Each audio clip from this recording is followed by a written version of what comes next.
Good afternoon, ladies and gentlemen, or good morning, depending on which coast you're on. I'm here live with the legendary Jackie Kallen. Jackie, how are you today?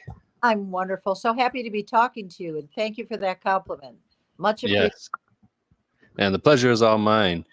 So I understand you're in Chicago. Really quickly for a fight tonight. What are you out there for? Who's the event? Well, I have a kid that I'm looking at. His name is Gene Gabrielle. He's from Florida. He's 2-0. This will be his third fight, and I'm excited. He's trained by Charles Mooney, who's a former Olympian himself back in the day in the Sugar Ray Leonard era, and he came very recommended. And I'm still so psyched about the sport. Like I was saying earlier, I've been doing this for 46 years, which is a lot longer than a lot of the people I deal with have even been born. But I love it. And I still have that same enthusiasm. And when a new fighter comes along, I can't wait to see what they're going to do, how far they're going to go. And it's just as exciting now as it was at the beginning. And it's great to hear that you're still just as passionate as you were in the beginning. Now, let's go before we dig in too deep into the boxing career and the obvious elephant in the room, the International Boxing Hall of Fame induction, which congratulations on. So much. Um, let's go back to the beginning. What started your career in broadcasting and journalism? Well, I started, it's kind of a strange story, but when I was a teenager, I won a date with Ricky Nelson, who was a TV star at the time. He was up in the same era as Elvis. He was a singer, he was very popular. And there was a contest to write a letter why you wanted a date with him, and my letter won. And it was really exciting for me. I wasn't nervous. I found that I just looked at him like another guy, and I think he was kind of surprised by how at ease I was. And we just talked all night. And then I went home and wrote it up and sent it to the newspaper, the one that had the contest, and they printed the interview. And I saw the byline and I saw the pictures. And I said, "Wow, I could do this for a living. I love this." And I realized whether I was talking to a celebrity or talking to my friend. So that kind of launched it. And then in my senior year in high school, the Rolling Stones came to town. It was their first American tour. And I was able to get an interview with them for my school paper. And they had a day off between the day I saw them and their next concert. So I invited them to my house for dinner the next day, never dreaming they would accept. And we ended up spending the whole day. I took them shopping. I showed them around our neighborhood. I let them drive our car on the other side of the road. And it was just a great experience. And I got a really great story out of that one. So I was up and running and I became a journalist and I continued it for over 2.5, almost 3 decades. And then I went into TV and radio as well because I just love doing it. No, were the Rolling Stones, were they already the Rolling Stones at that point? Oh yeah, it was their first American tour, but they already had Satisfaction and a couple of songs out, and so we all knew who they were. Of course, Yeah. they were anti-Beatles at the time. The Beatles were the clean cut guys, and the Rolling Stones were, sort of more alternative band. But look at them now, still rocking and rolling. Oh yeah, absolutely. Now I mean, that's huge for, if that's one of your first early, projects and inviting them back to your home to, kind of collaborate and get to know them. What was that like? Like the nerves had to have been there, obviously. And it was that just like a gamble. You just said, I'm going to just throw it on the wall and hopefully it sticks. That's what I did. I just thought I'll ask him, what's the worst they can say is no.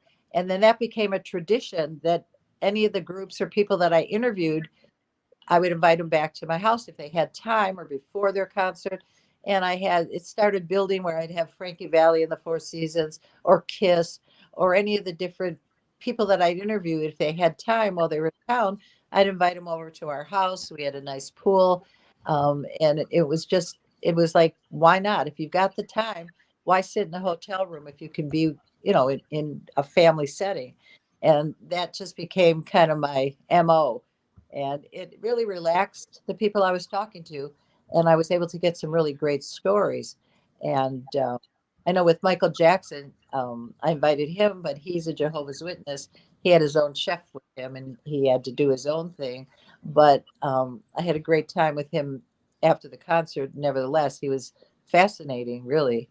And a lot of the people I've met, including presidents like Trump and Clinton, and a lot of politicians, athletes, certainly TV personalities, music stars. Each one of them had a fascinating story, like all of us do. And the fact that I wasn't nervous and I was really quite comfortable enabled me to make some really good friendships that I still have today. That's amazing. Was that something that, as a coming up in high school, college, et cetera, was that something that you envisioned yourself getting into, or were your career goals different? I really was planning on being the next Barbara Walters. I wanted her to like kind of move over, make room, and I wanted to do exactly what she did for her whole career, which is to interview icons, legends, and bring a personal side to these people to be able to show the public what they were really like out of the limelight, out of the ring, out of the, you know, Oval Office, whatever it might be. And I found I had a good knack for that because of the fact that I was so comfortable. And it became my lifetime goal until I got the assignment to start covering sports as well. And that took a huge left turn in my life. Yeah, let's talk about that. Definitely. What was the first assignment, and how did that all come about? And was it boxing at first, or was it a different sport? No, interestingly enough, it was baseball. Back in '76, we had a pitcher for the Detroit Tigers named Mark the Bird Fidrich, and he was a strange little guy. He was actually quite tall, but little, I mean young. He was probably 20 years old, but he would pat the mound with his hand and talk to the ball. He was very eccentric, and he didn't do interviews, and they were so all the papers were so frustrated because he just didn't want to talk to anyone. So they thought maybe if they sent a woman, he might be open to it. So they sent me down there and I waited for him as he came out after the game. And it was wonderful. He was more than happy to talk to me. I got a terrific interview. And that's when the sports department thought that I might be an asset in getting a different angle on some of the stories than what they were getting. So now I found myself going into locker rooms and being the only female with all these male reporters and half dressed guys. But I found it didn't bother me. I had only a brother. My dad was one of three sons, and I married a guy that was one of four sons, and I had two sons. So there was nothing that I could see that was going to surprise or shock me. And I was quite comfortable doing it. And then one day the assignment came to interview a young boxer, 4 round fighter named Tommy Hearns. Wow. And we don't have to dig deep into who he is. um, Actually, I have to say, he's actually one of my dearest and best friends. We've been working together 46 years, like I said, because he was the first, intro to the sport. And I worked as his publicist, and we still work together. And, we share all the holidays and family occasions, marriages, divorces, birthdays. And he's just the dearest man in the world. I love him to death. He's a sweetheart. how long did you work with Tommy? I still do. I worked with him all the time. I still, do appearances for him and things that people want to reach him for. They know to call me, and we go to fights together, and I'm friends with his kids. He's friends with mine, and we both are grandparents now, and we've kind of gone through the various life stages together, and it's a beautiful bond. We're just the best of friends. No, that's great to hear. I didn't know you two had that kind of relationship. Obviously, everybody's familiar with you and James Tony, but yeah, I was unfamiliar with you and Tommy.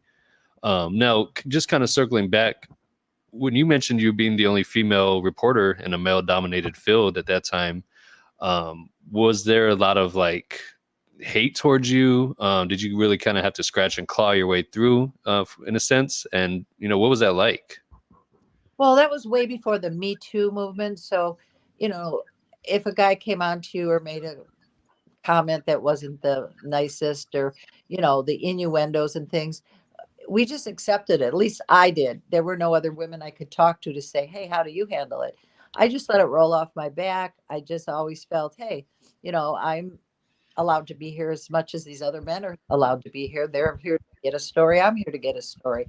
I just happen to be a woman, but I never let my gender, um, my ethnicity, my background, any of that stuff get into my day-to-day working. Yes, I'm a woman in a man's world. Yes, I'm white, and I'm dealing with a lot of, athletes of different colors, Hispanics, Black, whatever. It just didn't mean a thing to me. We're all people. And I think I made everybody feel pretty comfortable. So nobody really gave me a hard time.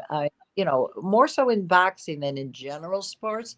I found that boxing is probably the most male dominated domain out there. So I got a little more kickback when I got into boxing, but it didn't bother me. And I know that sounds kind of strange, but I'm a tough broad. And I just said, hey, say what you want, think what you want. I've got a thick skin. I have a lot of love in my heart for everybody. I see the best in every situation. So, hit me with your best shot. I'm here and I'm going to stay here. And that attitude seemed to pay off because, like, here I am years later. Yeah, definitely, without a doubt. Now, as you mentioned, you thick skin. You know how to take a punch verbally, in a sense. Do you feel that that's something that's missing, not just in reporting, but we see a lot of fighters even that are kind of falling into that category. Do you think that that's something that's missing and should still be in place today? That kind of mentality. That's a great question. That's a really good question. I think there's a lot of sensitive people that stand on ceremony and they feel, well, I need my respect and you have to treat me a certain way. And I think we're all just people and we really just need to give each other that, the word respect's a big word. You don't have to be a crybaby about every little thing. There's ups and downs in life. It's how you look at it. When I would have an issue with a man that was aggressive or suggestive, I would just say, wow, what a compliment. I really appreciate that. I'm glad you find me attractive. But, I don't think that's exactly the way we're going. And then I go right back on track. If you'd like to use James Tony on your card, I think you'll be really happy. I just deflected it in a very easygoing way. I've never acted upset about any situation because I think one of the best things you can do in life is never let them see you sweat. So whatever you're thinking, keep it to yourself and keep that smile on your face and move forward. It really gets you a lot further. Yeah, I agree 100% with that. So, as you mentioned, Tommy Hearns, your first four-round fighter there. Was that your introduction to boxing completely, or what was it that kind of got you into boxing? What was the icebreaker there, and what made you actually fall in love with the sport? Another good question. I'd never been to a live boxing match. I was aware of Muhammad Ali and the sport of boxing. Of course, everyone is, but I'd never actually seen it. And when I went to Tommy's first fight that I saw, I was scared. I saw him in the ring and I saw him look at this man with such hatred in his eyes. And, Tommy Hearns has a very, very dangerous looking stare down at the beginning of a fight. If you've ever seen, films or tapes or anything of his fights. And I went, oh my gosh, he wants to hurt that guy. And of course, he knocked him out in the first round because his first 18 fights were first round knockouts. And I just thought, oh my gosh, what a scary guy. And I got to interview him. And then he went over and helped the guy up and hugged him. And I said, is that the same guy? A minute ago he wanted to hurt him and now he's hugging him. And he got out of the ring and we went back and did the interview and he was the sweetest, the soft spoken, quiet guy that you see today. That's how he was after the fight. So I was very fascinated by that dichotomy is how does a person just press a button and come out smiling when they walked in with that intensity. And I found the movements of boxing to be like kind of like a ballet, the way they'd step to the side, the way they'd bob and weave, the way they would deflect a punch, just the way that they would jab and then come over with another one. I thought it was all very scientific, which of course it's a sweet science, but Mhm. I'm very intrigued by that. So I wanted to interview more fighters and see if they were all like Tommy Hearns, where they would be ferocious one minute and sweet the next, which I found out that they're certainly not all like that. But I just became a huge fan. And then Emmanuel Stewart, who was training him, hired me as their publicist. And I did that actually for 10 years before I became a manager. So I learned a lot about the sport before I even, you know, kind of threw my hat in the ring, no pun intended. So you were essentially the like the Kronk PR at that point. It sounds like, right? Yes, for Oh, 10 years. that's awesome. It And was, it as was you, experience. It was like a college degree. I learned how to wrap hands. I learned how to pick opponents. I learned how to stop cuts. It was great. Well, so kind of a jack of all trades or a Jill of all trades. Yeah, I mean, if I have to, but I mean, I know how to stop a cut. I know what to do with the adrenaline and all that, but I wouldn't really want to. My job is usually taking them to the hospital for sutures afterwards. I don't get involved in that. Oh yeah, definitely. And as you mentioned, with Tommy Hearns, you were expecting other fighters to kind of be kind of like that. Boxing is a unique sport. Was that something that kind of made you completely step away from baseball and anything else? Because as you know, their backgrounds, a lot of the best fighters in the world, it's kind of we've all said like the misfits of society in a sense. They don't have the best backgrounds all the time. Some of them have, bad backgrounds, criminal backgrounds, or, just in the streets, not your cookie cutter type images. With that being said, is that something that really kind of drew you into the sport even more as opposed to working with other athletes? No, it wasn't really a more or less. It was just this is who these guys are. And, I had friends that said, you're with some pretty, edgy people. This guy just got out of prison. This guy's 250 pounds and he's got, a really bad attitude or whatever. But they've never been like that. All the fighters I've worked with, we have a great bond. And I'm so happy to say that after all these years, I stay in touch with all of them. Mother's Day, my birthday, holidays, and a lot of us get together, have reunions, and it's been wonderful for me. I mean, I've been blessed to have wonderful relationships. I've never been sued. I've never gone to arbitration. Never Mm. had any negativity. And again, I think it's my own attitude because I see the negative side of things. I can find a silver lining in every situation, and so I pretty well had an easy road these last 4 decades because I made it that way.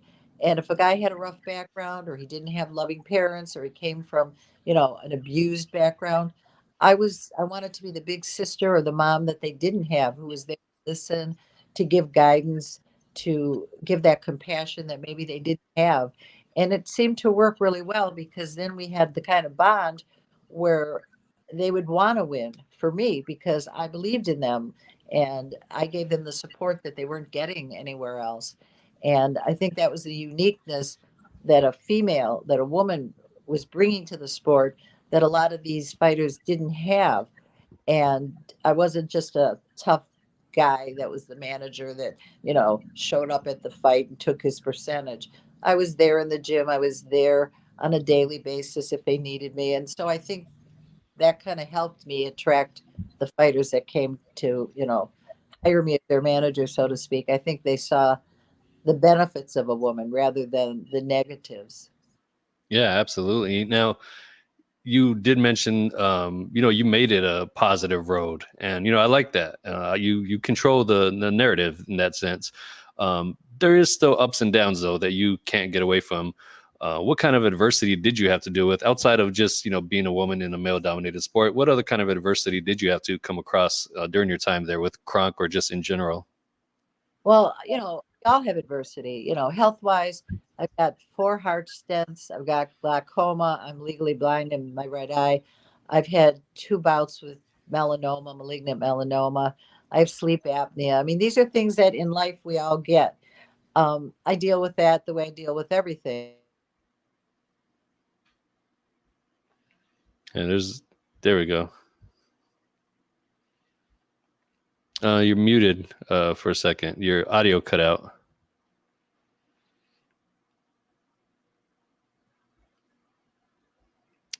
I'll let Jackie get to that. Hold on. Technical difficulties, guys.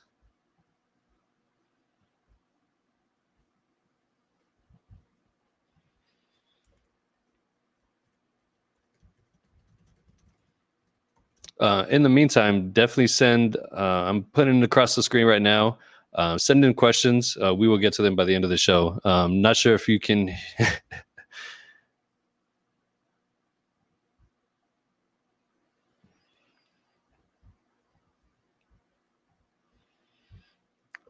Ray, Bourbon and Boxing will definitely get to your questions at the end of the show.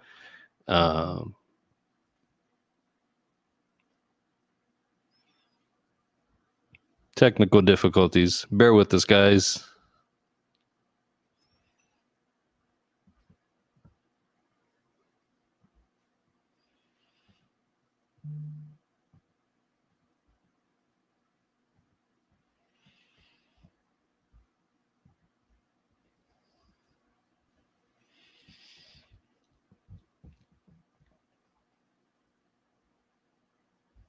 And you can see she's still speaking, but she can't hear us right now. We can't hear you.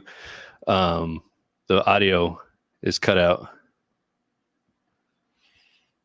But send in questions, guys. If you guys are tuning in, make sure you put in those questions. No, maybe exit and come back in.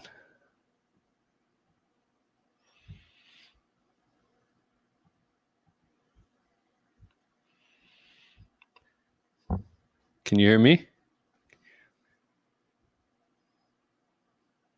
Hey, this is what happens when we go live, guys. 1 second.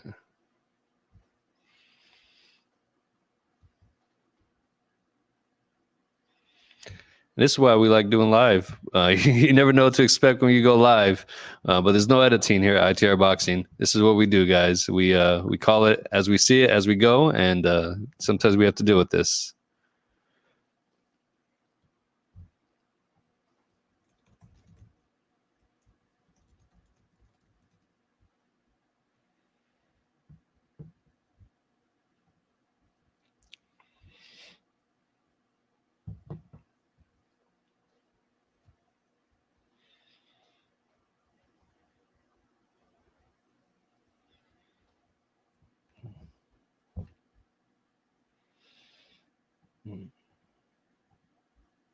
All right, give us a moment. We'll be back in just a second, guys.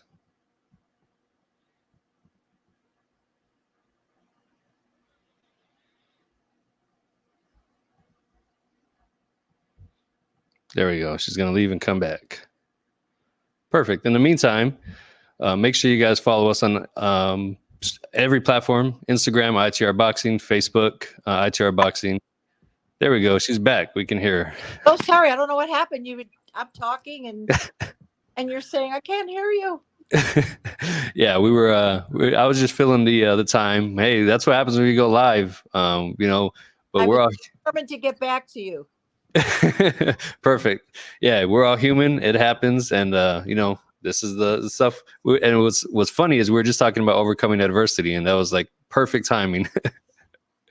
But as you were mentioning, everything kind of cut off. You mentioned some of the personal things that you're dealing with health wise. If you could just kind of really quickly elaborate on it all again. Yeah, sure. What I was saying was we all get adversity. In my case, I have 4 heart stents. I have glaucoma. I'm blind in my right eye. I have sleep apnea. I've had 2 malignant melanomas, which I beat both of them, thank goodness.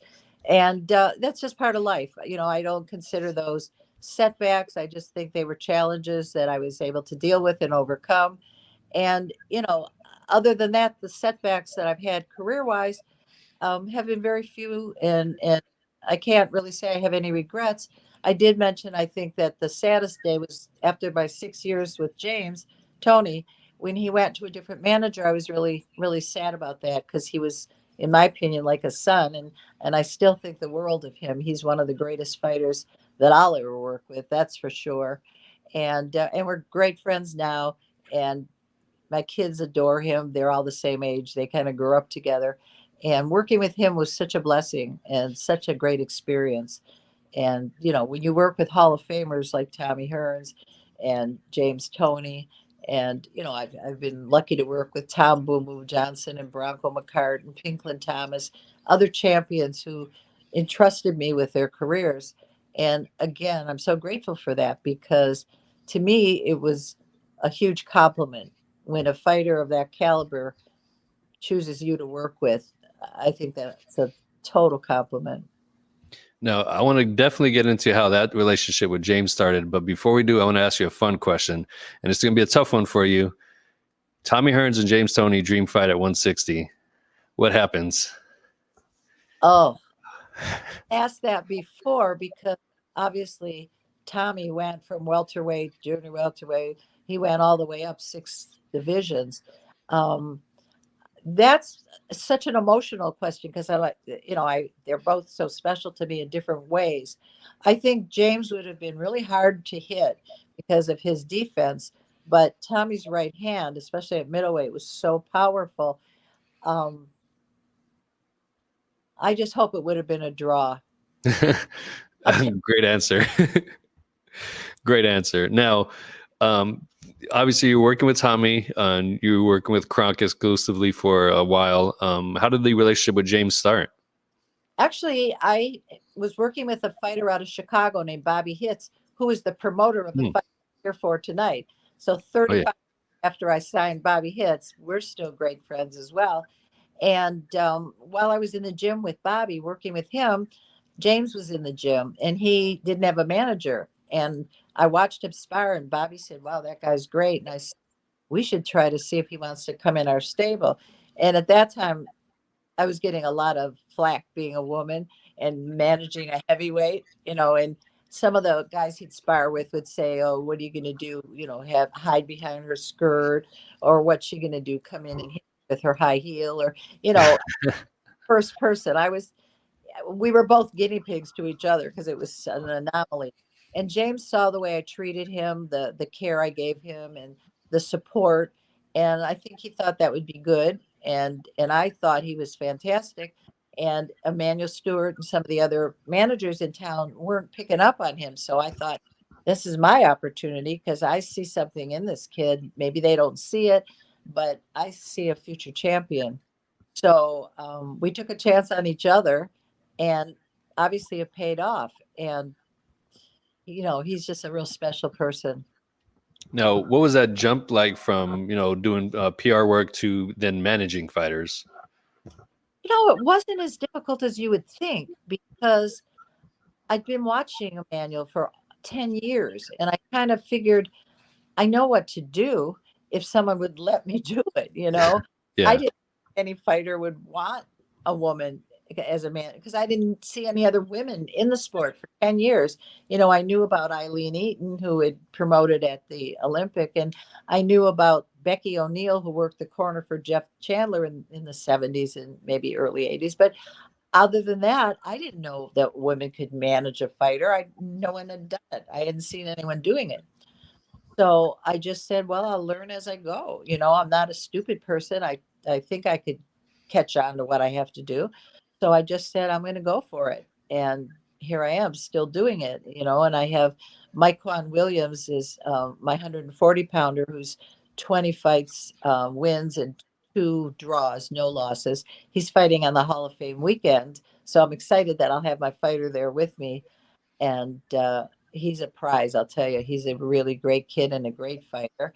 And I have a kid in Detroit, Sam Rizzo, who is doing great at 130. And now I'm here to check out this Jean Gabrielle tonight at 154.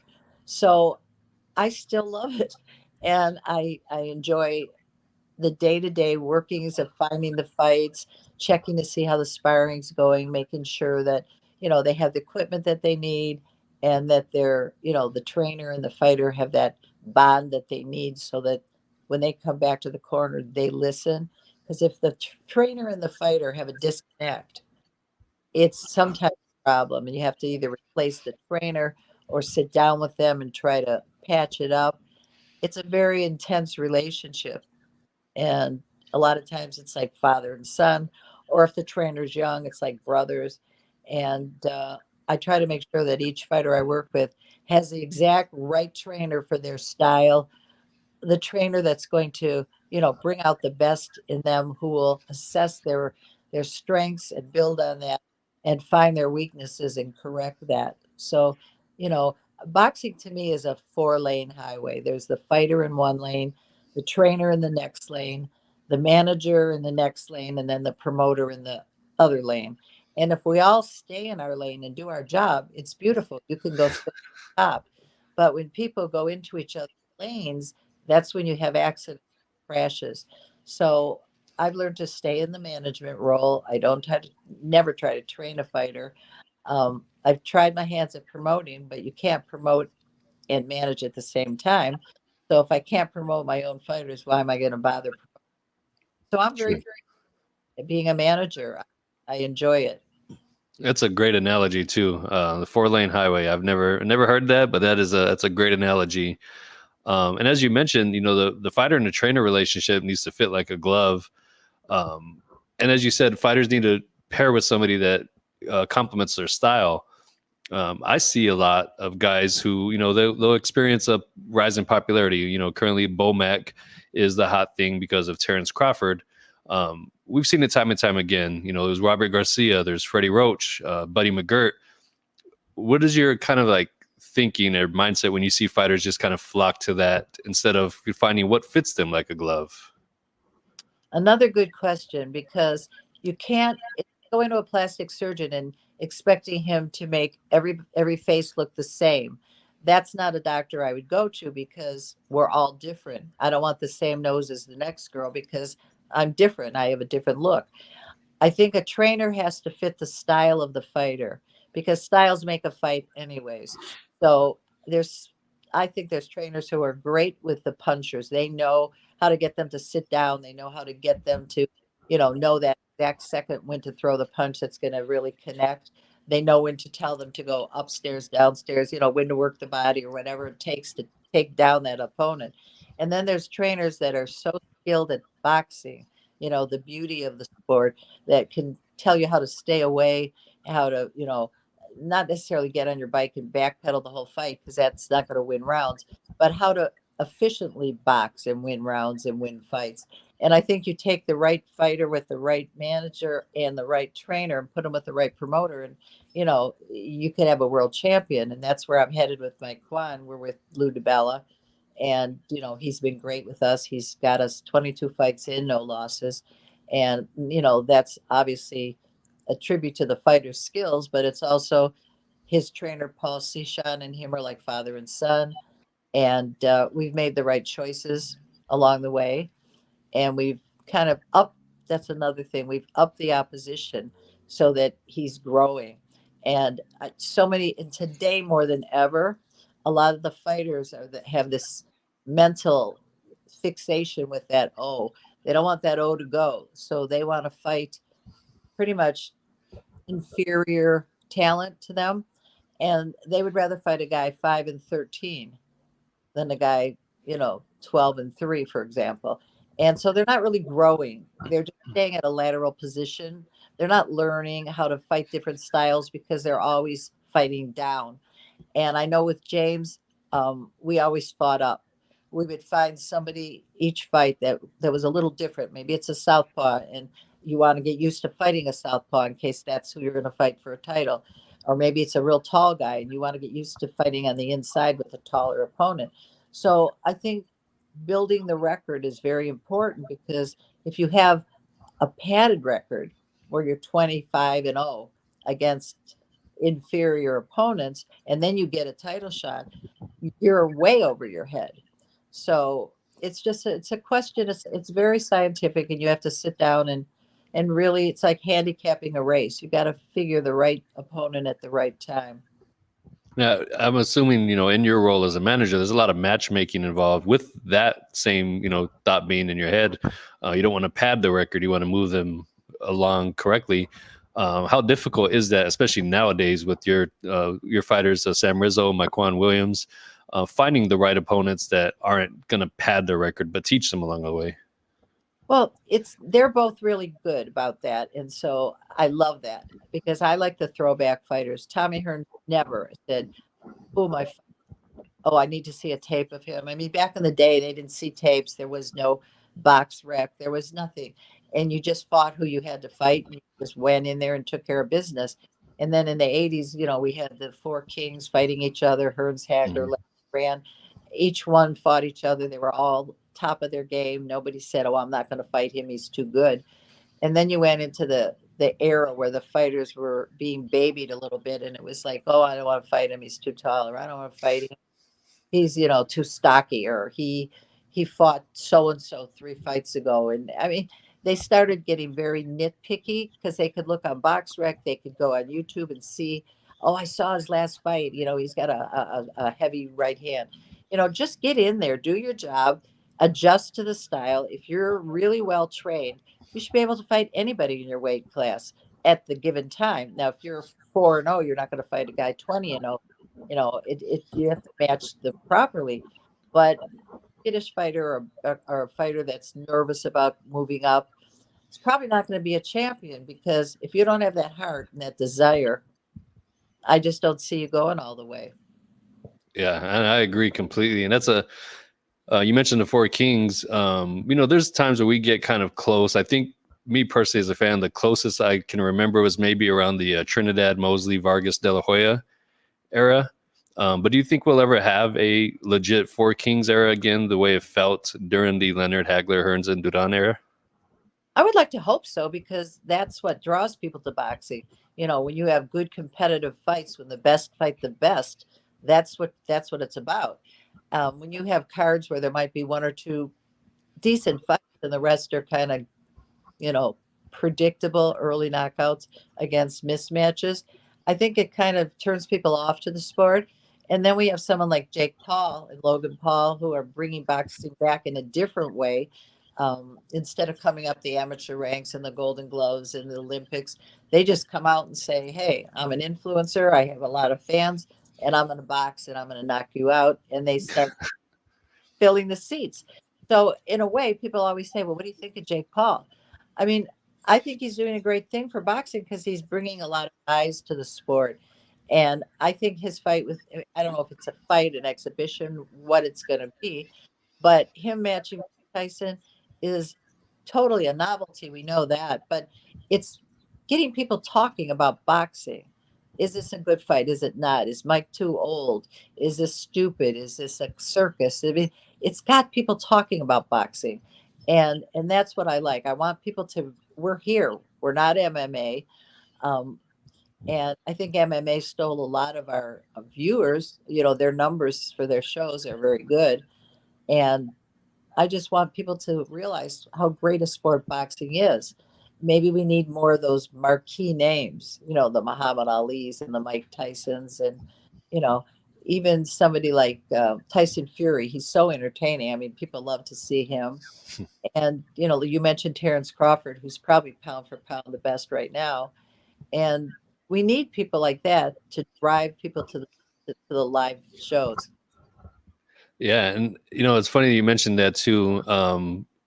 With like the Jake Paul, they, as a manager, from your perspective, you also want to get your fighters the big paydays and whatnot. What is it like seeing somebody like that, the influencer?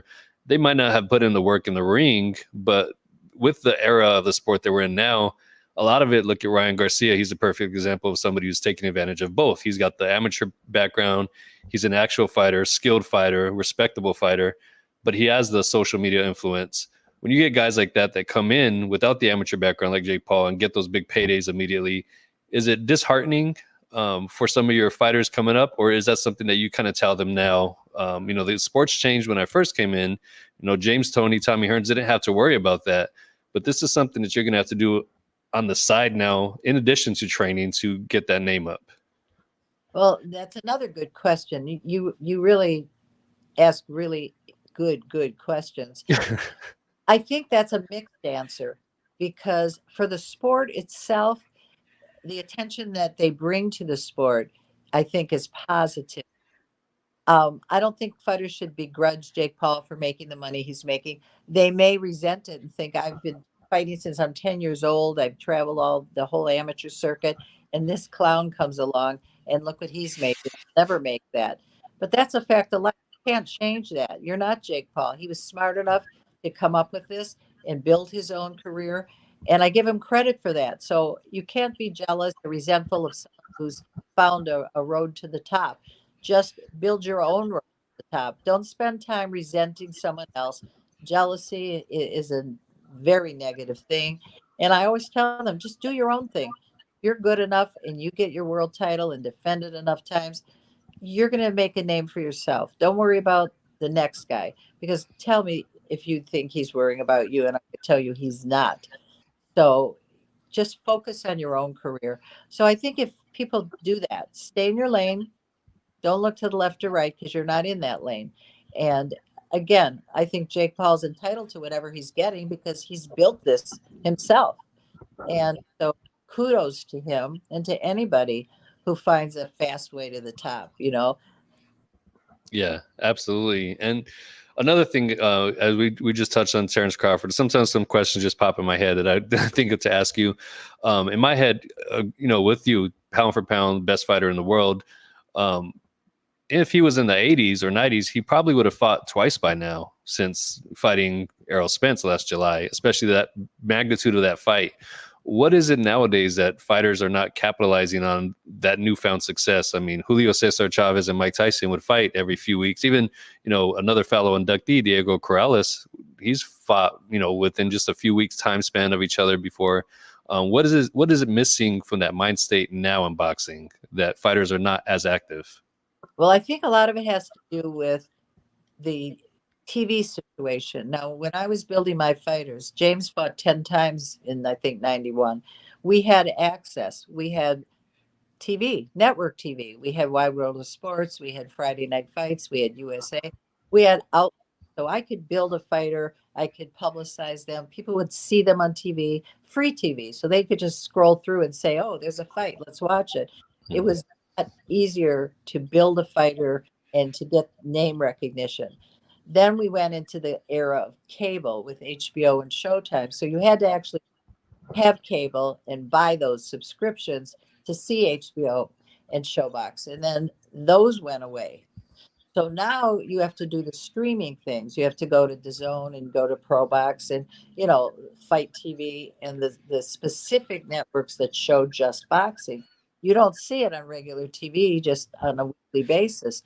So there's less opportunity for a manager or a publicist to build a fighter.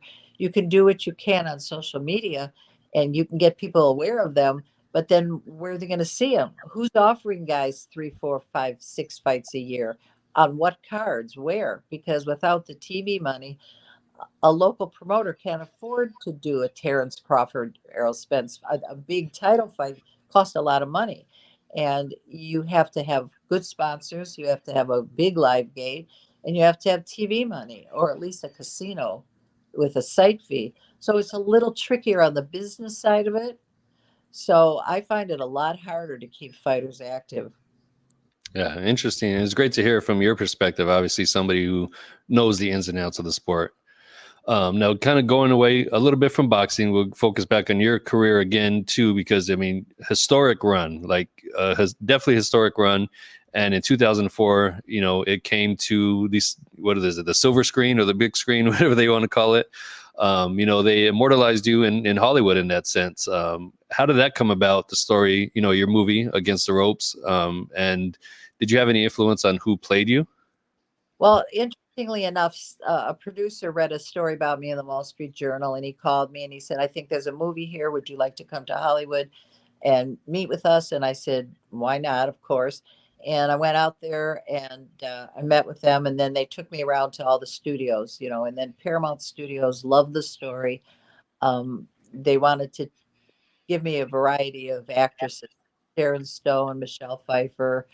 um, who else did they have at the time? Sandra Bullock, Meg Ryan, it was all the A-listers 20 years ago. And at that time, um, I really didn't care who they chose because they were all wonderful actresses. And they ended up picking Meg Ryan. And I spent quite a lot of time with her, helping her to understand the boxing world and to understand me. And so she could portray me accurately. And then the movie came out and it was very different than the original concept and the original story that I sold them about a suburban white mother raising her sons, having all these fighters living in the house, a husband that would come home from work and his house was inundated with all these fighters and all the challenges of running a family and keeping a marriage together and having a career. And they took away the husband and the kids and made my character single and from Mm. I'm from Detroit. So I think they got a little astray from the real story. Interesting. And is that what led to your books? Well, I had already written one book. It was just basically a self help book, how to live your life as if it were a fight. And I did that. And then after that movie and all the, air in the story, I wanted to, tell the real story. So I wrote Between the Ropes, which was my version of my life. And then just recently, Peter Mann, an author in England, did an authorized biography called Against the Odds, which is coming out, I hope, before the Hall of Fame weekend. And I think that the whole thought process that made me want to write a book in the first place is to encourage people, women, minorities, anybody, that you can do what you want, you can be whatever you want to be. It's in here, it's your mindset, it's how you look at life and how you are willing to make sacrifices to get what you want, because there's no smooth road. It's impossible. You're going to hit bumps in the road, you're going to hit potholes. That's what life is. And if you are prepared for that and you just keep on moving forward, you will get where you're going. But you have to have certain little tricks along the way. You got to look for the low blows because they're going to come.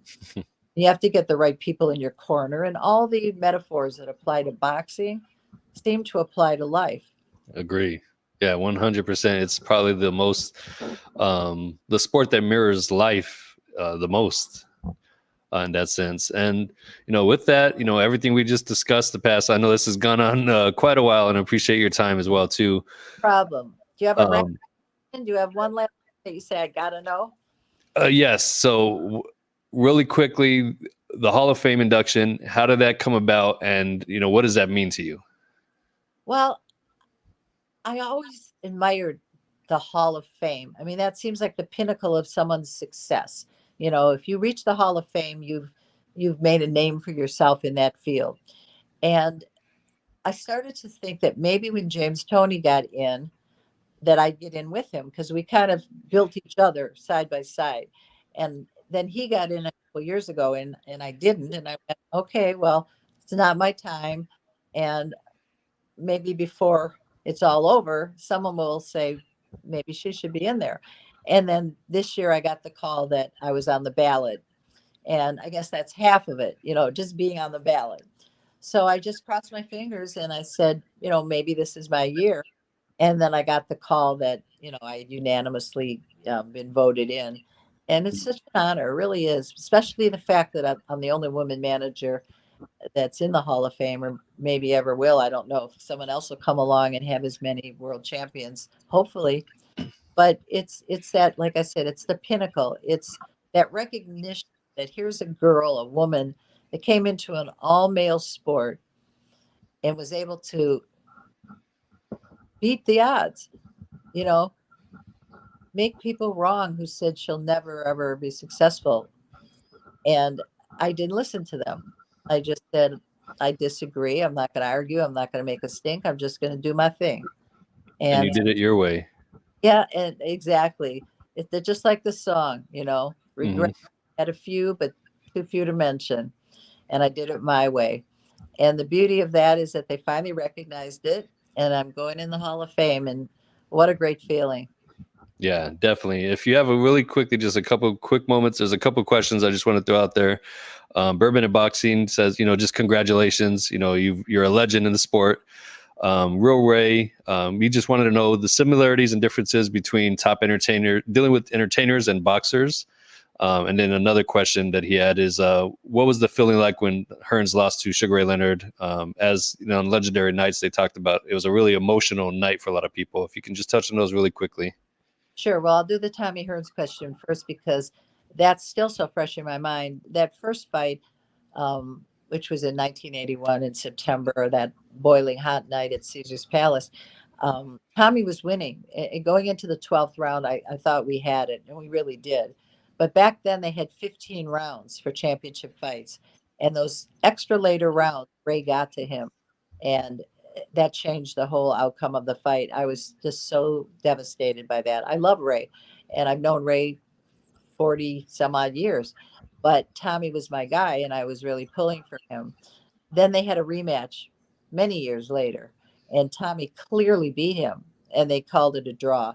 And I was a little upset about that because he should have gotten the win to even it out, and they could have had a third fight. But it is what it is. History is what it is. And as far as a top performer versus a top boxer, it's very similar. You have to climb up the ranks. You have to, a performer has to play the little small clubs here and there until they build up a following. You know, you don't start out playing the arenas. Everybody starts out like boxers start out with their club shows, the four rounders, the six, building up to the eights, and then becoming a main event fighter. And entertainers are the same. They're an opening act.